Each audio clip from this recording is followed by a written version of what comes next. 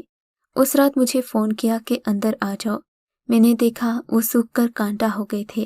بولے میرا آخری وقت آ گیا ہے، میری قبر لائبہ بی بی کے ساتھ رکھنا۔ پھر کچھ ہی دیر میں ان کی روح پرواز کر گئی۔ ہم نے ڈاکٹر کو بلایا تو انہوں نے کہا کہ ان کے دماغ کی رگ پھٹ چکی تھی۔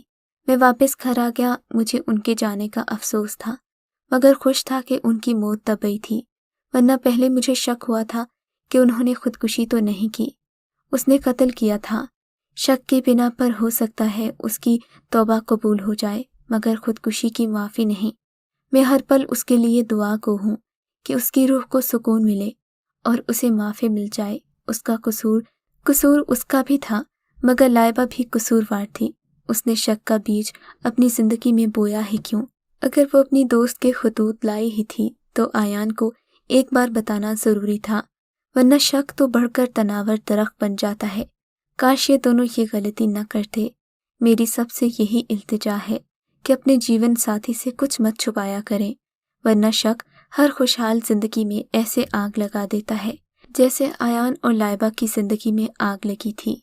اگر آپ کو یہ کہانی اچھی لگی ہے تو اس ویڈیو کو لائک کیجیے اور اس طرح کی مزید ویڈیوز دیکھنے کے لیے ہمارے چینل کو سبسکرائب کیجیے۔